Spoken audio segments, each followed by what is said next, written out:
안녕하세요. 고요담 채널에 와주셔서 감사합니다. 오늘도 저와 함께 평안한 밤 되시길 바랍니다. 그럼 바로 이야기 시작하겠습니다. 연산군 이야기. 1476년 겨울, 조선 왕실에는 큰 경사가 찾아왔습니다. 성종과 계비 윤씨 사이에서 장남 윤기 태어난 것입니다. 그러나 이 기쁨은 오래가지 못했습니다. 윤씨는 성종의 총애를 받았으나 예민하고 강한 질투심, 그리고 궁중의 복잡한 암투 속에서 점차 불행의 길로 접어들었습니다. 그녀는 후궁을 독살하려 했다는 혐의와 성종에게 손톱 자국을 남긴 사건 등으로 1479년 폐위되고 1482년에는 사약을 받고 세상을 떠났습니다. 이때 연산군은 겨우 6살이었고 어머니의 죽음을 알지 못한 채 정현왕후의 손에서 자라게 됩니다. 어린 연산군은 자신이 정현왕후의 아들이라 믿으며 성장했지만 할머니 인수대비에게서 냉대받으며 자주 외로움과 슬픔을 느꼈습니다. 진성대군은 할머니의 사랑을 한 몸에 받았고 연산군은 그 곁에서 점점 소외감을 키워갔습니다. 궁녀들은 그를 달래려 애썼지만 그 마음의 상처는 쉽게 아물지 않았습니다. 이처럼 어린 시절부터 연산군은 왕실 내의 차별과 상실, 불안정한 정체성을 겪으며 자랐습니다. 정신분석적으로도 연산군의 내면에는 유아기 시절의 부적절한 돌봄과 상실이 병리적 정신역동의 씨앗이 되었다는 해석이 있습니다. 1483년 연산군은 8세의 나이로 세제 책봉됩니다. 허침, 조지서, 서거정 등 명망 있는 학자들에게 학문을 배웠으나 그는 학문보다는 무예와 사냥을 즐겼습니다. 내성적이면서도 예민한 성격이었고 때로는 자신의 신분과 처지에 대해 깊은 고민에 빠지기도 했습니다. 1494년 12월 성종이 승하하자 19세의 나이로 왕위에 오릅니다. 즉위 초기 연산군은 국방 강화와 빈민 구제, 문화 진흥 등 긍정적인 정책을 펼쳤습니다. 비융사를 설치해 병기를 만들고 왜구를 격퇴하며 건주 야인을 회유 또는 토벌하는 등 국방에 힘썼습니다. 사창 상평창 진제창을 설치해 빈민의 어려움을 덜어주고 등 여러 서적을 간행 완성하는 등 문화와 학문에도 힘썼습니다. 사가독서를 부활시키고 외할머니와 외삼촌을 유배에서 풀어주는 등 가족에 대한 애정도 보였습니다. 하지만 즉위 이듬해부터 어머니 폐비 윤씨의 복권을 추진하며 신료들과 갈등이 깊어집니다. 사림에서는 사후 100년간 폐비 윤씨 문제는 논외에 붙인다는 성종의 유언을 내세워 복권을 반대했고 연산군은 이에 감정이 악화되어 살인파 제거를 추진하기 시작합니다. 신하들의 간언을 거부하고 자신의 판단에 반대하는 신하의 발언이 어디에서 근거한 것인지 출처를 캐묻는 등 점차 독단적이고 의심 많은 성향이 강해졌습니다. 1498년 연산군 치세의 첫 번째 대사건 무오사화가 터집니다.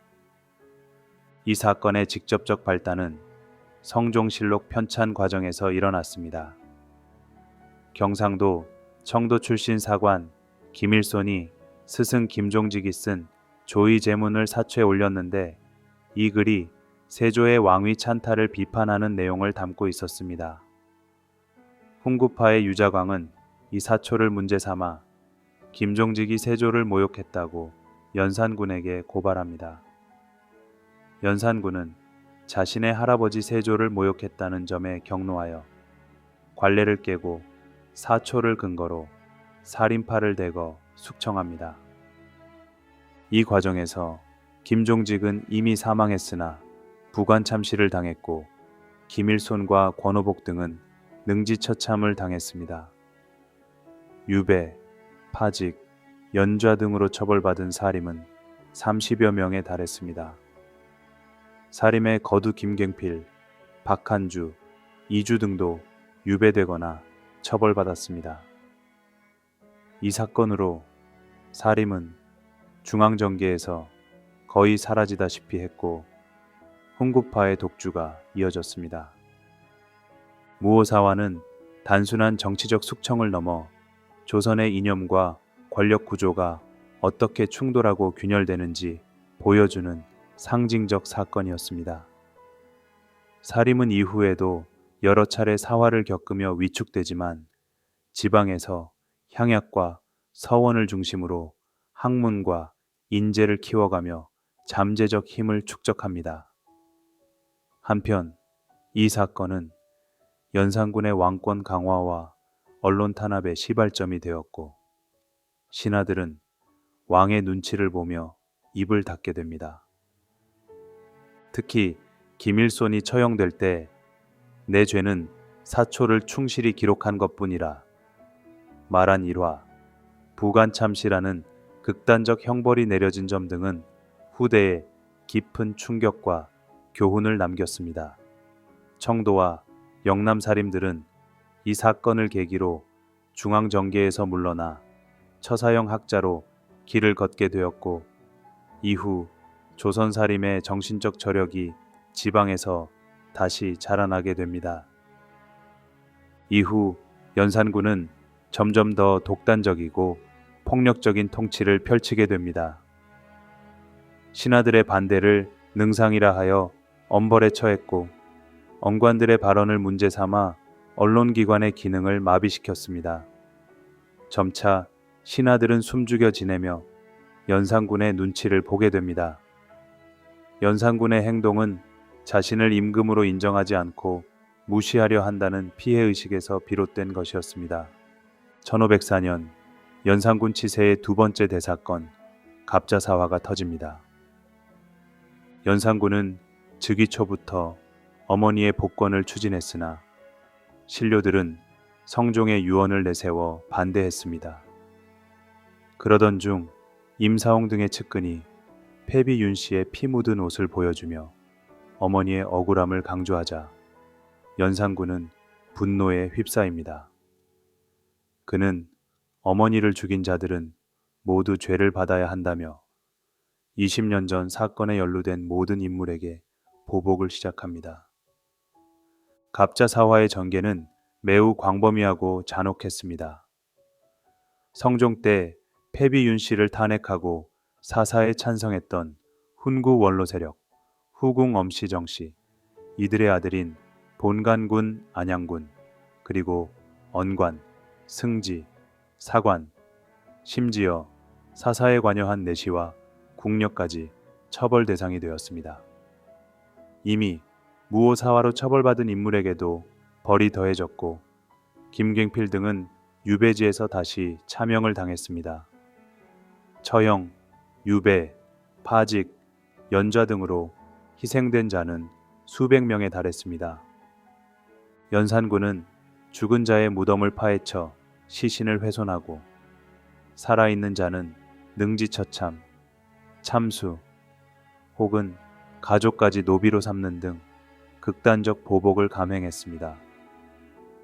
엄소용, 정소용 등은 곤장으로 때려 죽이고 시체를 젓갈에 담가버리는 등 인간적 존엄을 철저히 짓밟았습니다. 이세좌, 홍귀달 등은 불경죄, 능상죄 등으로 유배와 사형을 당했습니다. 당시 궁궐과 조정은 공포와 피비린내로 가득했고 신하들은 매일 처형 명단을 두려워하며 입을 다물었습니다. 갑자사화 이후 연산군은 경연을 중지시키고 홍문관 사관원 등 언론기관을 혁파했습니다. 언관의 언론 기능이 대폭 축소되고 궁중 척신과 후궁, 측근 세력이 전국을 장악합니다. 연산군은 노골적으로 환금적 성향을 드러내며 사치와 향락, 폭정의 길로 치달았습니다. 이 무렵 연산군의 곁에는 장녹수라는 기생 출신 후궁이 있었습니다. 그녀는 연산군의 사치와 향락을 부추겼고 왕의 마음을 움직이는 자는 나뿐이라며 국정을 농단했습니다. 장녹수는 천민 출신으로 본래 내수사 여종이던 언니 장복수와 함께 궁궐에 들어와 연산군의 총애를 받으며 권력을 누렸습니다. 그녀는 궁중의 재산을 마음대로 쓰고 자신의 친족과 측근에게 벼슬과 재물을 나눠주었습니다. 장녹수의 영향력은 궁중을 넘어 조정과 민간에까지 미쳤습니다. 연산군은 궁궐을 자신의 쾌락의 공간으로 만들었고 전국에서 수백 명의 기생과 궁녀를 강제로 끌어들였습니다.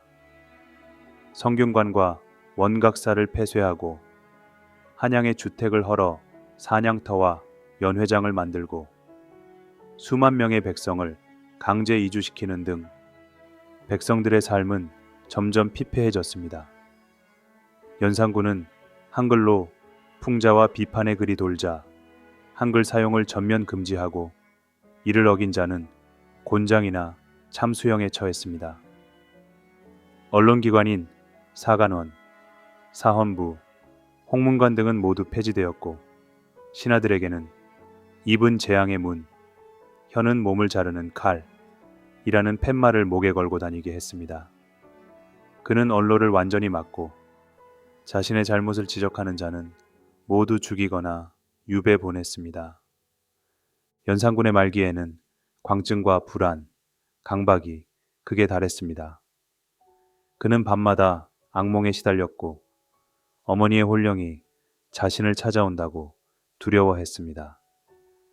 신하들은 연산군의 눈치를 보며 살아야 했고 백성들 사이에는 왕이 미쳤다는 소문이 퍼졌습니다. 연산군은 점점 현실과 환상을 구분하지 못하고 자신의 권력을 지키기 위해 점점 더 잔혹해졌습니다. 1506년 9월 박원종, 성희안, 유순정 등 충신들은 반정을 일으켜 연산군을 왕위에서 끌어내리고 성종의 둘째 아들 진성대군을 새 임금으로 옹립합니다. 반정은 새벽에 창덕궁 앞까지 징역해 조정의 중신들까지 합류하며 순식간에 성공했습니다. 연산군은 궁궐을 빠져나와 민가에 숨어 있었으나 곧 체포되어 강화도로 유배되었습니다. 그곳에서 그는 조롱과 무관심 속에 쓸쓸히 지내다 그해 11월 병을 얻어 세상을 떠났습니다. 후궁 장녹수 등 가까운 이들은 참혹한 최후를 맞았고 그의 어린 아들들까지 반정군에 의해 목숨을 잃었습니다. 연산군이 폐위된 뒤 가족과 측근들은 모두 비극적인 최후를 맞았습니다. 장녹수는 참수당했고 연산군의 아들들은 모두 죽임을 당했습니다. 조정과 백성들은 연산군의 죽음을 두고 하늘이 정의를 세웠다고 했지만 한편으로는 그의 비극적인 생애에 연민을 느끼기도 했습니다.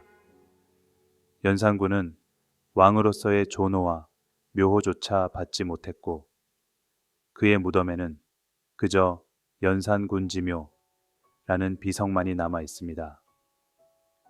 후대의 평가는 대체로 조선 최악의 폭군이지만 현대에 와서는 그의 폭정 이면에 어머니의 죽음에서 비롯된 깊은 상처와 외로움, 그리고 권력의 무게를 감당하지 못한 한 인간의 비극이 있었다는 점도 조명되고 있습니다.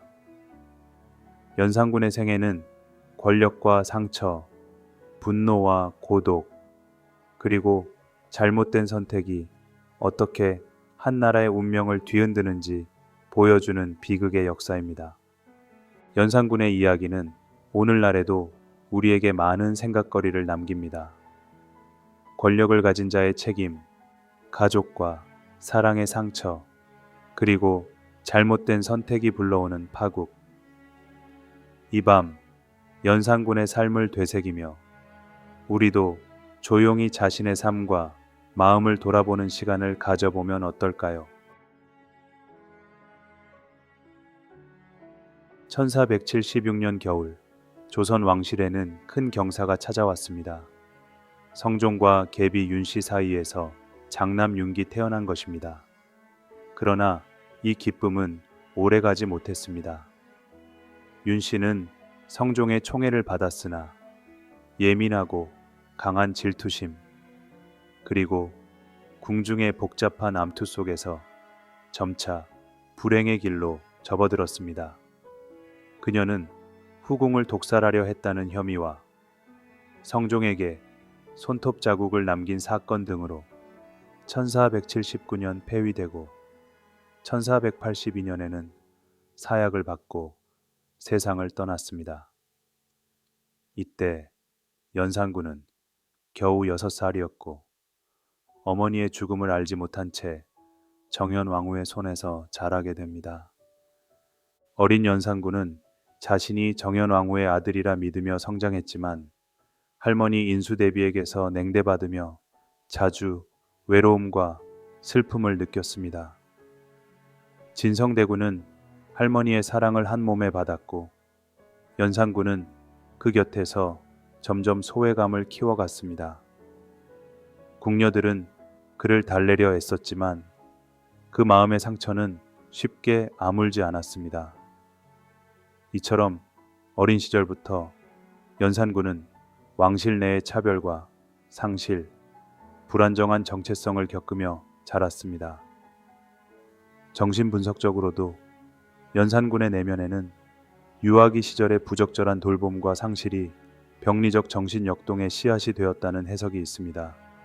1483년 연산군은 8세의 나이로 세제 책봉됩니다.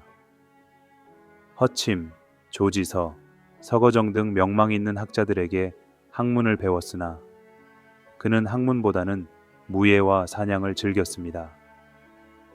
내성적이면서도 예민한 성격이었고 때로는 자신의 신분과 처지에 대해 깊은 고민에 빠지기도 했습니다. 1494년 12월 성종이 승하하자 19세의 나이로 왕위에 오릅니다.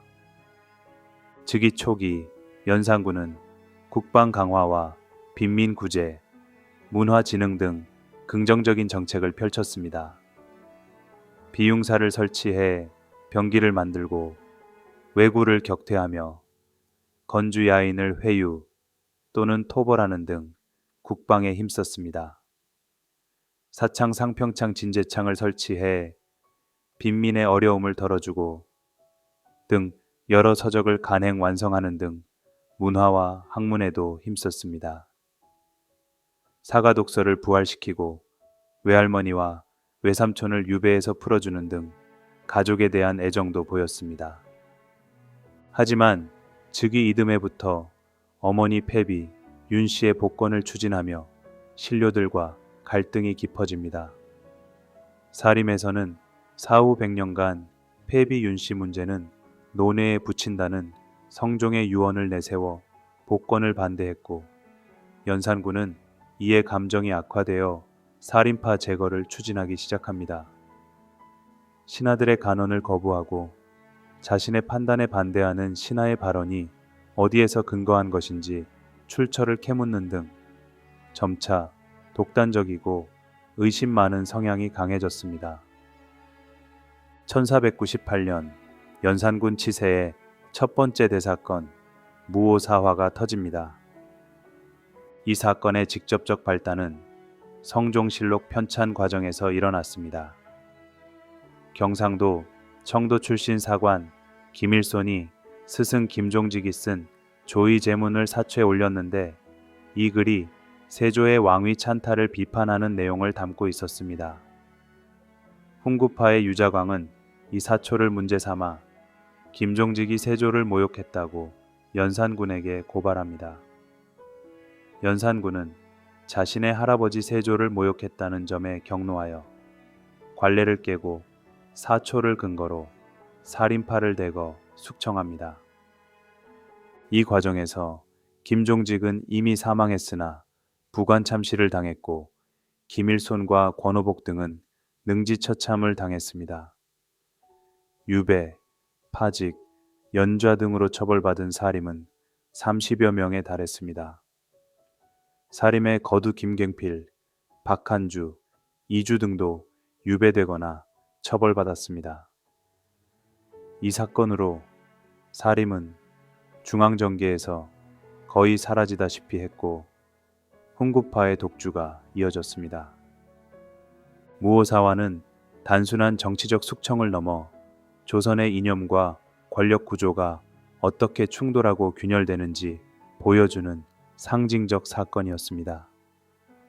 사림은 이후에도 여러 차례 사화를 겪으며 위축되지만 지방에서 향약과 서원을 중심으로 학문과 인재를 키워가며 잠재적 힘을 축적합니다. 한편 이 사건은 연산군의 왕권 강화와 언론 탄압의 시발점이 되었고 신하들은 왕의 눈치를 보며 입을 닫게 됩니다. 특히 김일손이 처형될 때 내 죄는 사초를 충실히 기록한 것뿐이라 말한 일화, 부관참시라는 극단적 형벌이 내려진 점 등은 후대에 깊은 충격과 교훈을 남겼습니다. 청도와 영남 사림들은 이 사건을 계기로 중앙정계에서 물러나 처사형 학자로 길을 걷게 되었고 이후 조선 사림의 정신적 저력이 지방에서 다시 자라나게 됩니다. 이후 연산군은 점점 더 독단적이고 폭력적인 통치를 펼치게 됩니다. 신하들의 반대를 능상이라 하여 엄벌에 처했고 언관들의 발언을 문제 삼아 언론기관의 기능을 마비시켰습니다. 점차 신하들은 숨죽여 지내며 연산군의 눈치를 보게 됩니다. 연산군의 행동은 자신을 임금으로 인정하지 않고 무시하려 한다는 피해의식에서 비롯된 것이었습니다. 1504년 연산군 치세의 두 번째 대사건 갑자사화가 터집니다. 연산군은 즉위 초부터 어머니의 복권을 추진했으나 신료들은 성종의 유언을 내세워 반대했습니다.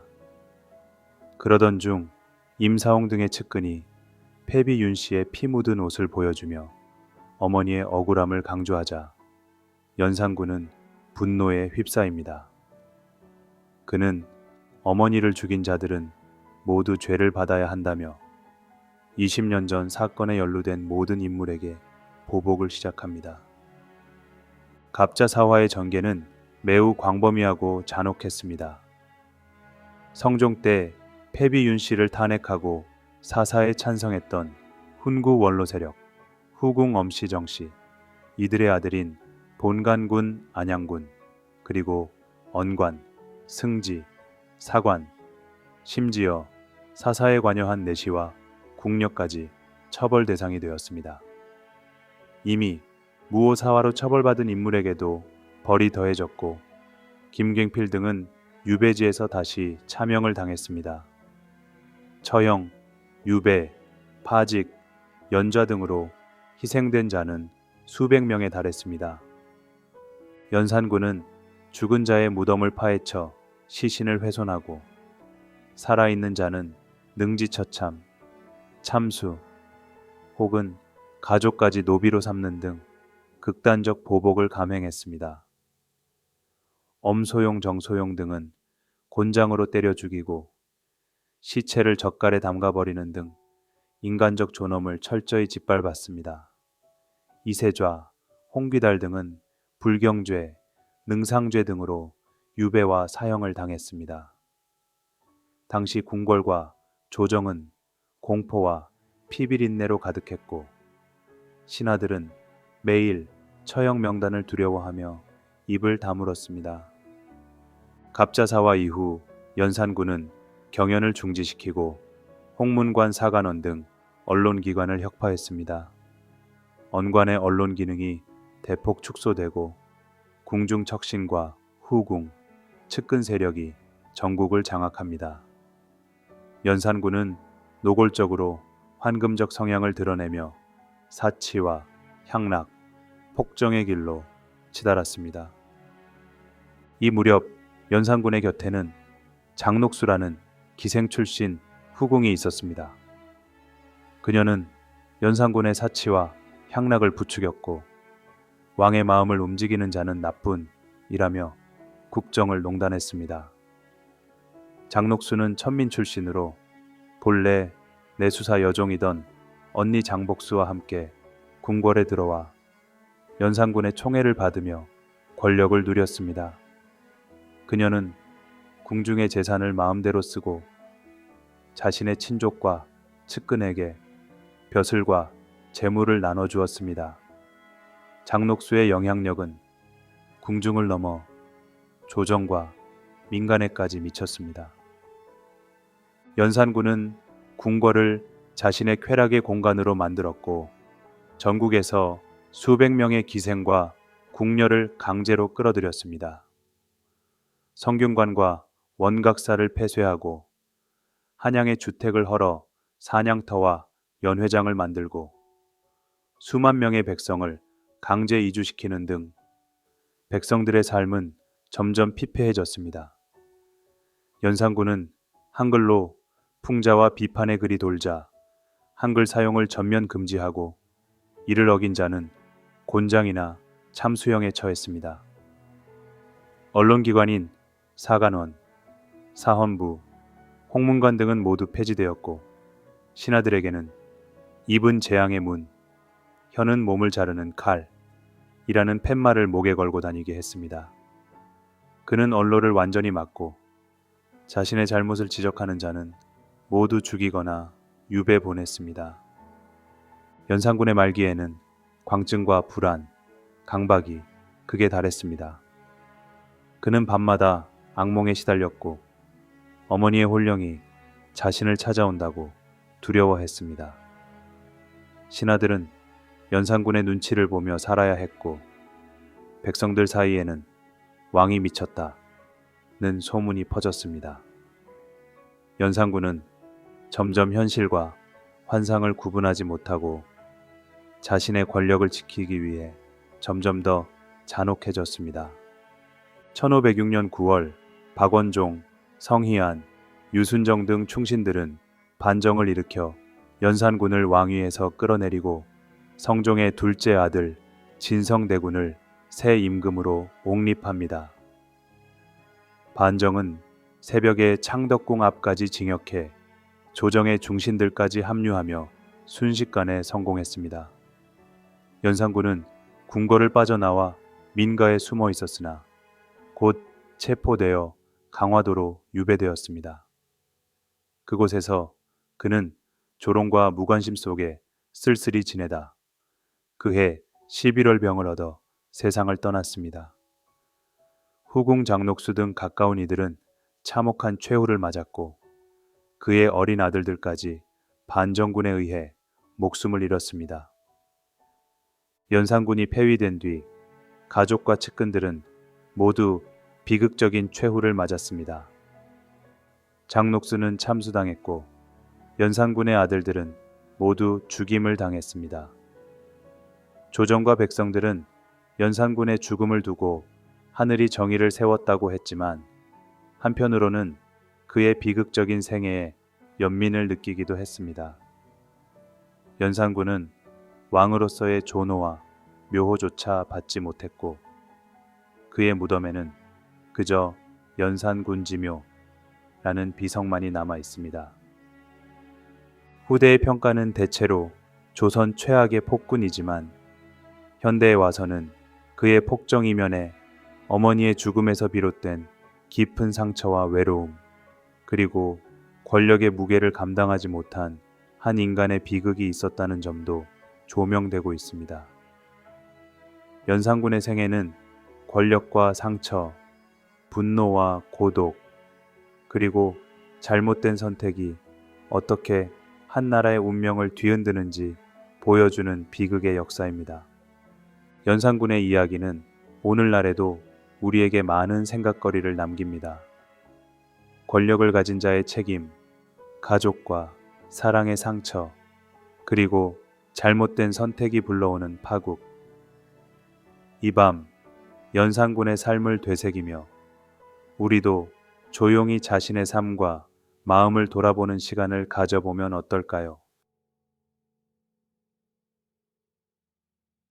오늘 이야기가 마음에 드셨다면 좋아요와 구독 버튼 꼭 눌러주세요. 그리고 댓글로 여러분의 생각도 공유해 주세요. 다음 시간에는 더욱 흥미롭고 감동적인 이야기로 찾아뵙겠습니다. 그럼 다음에 또 만나요.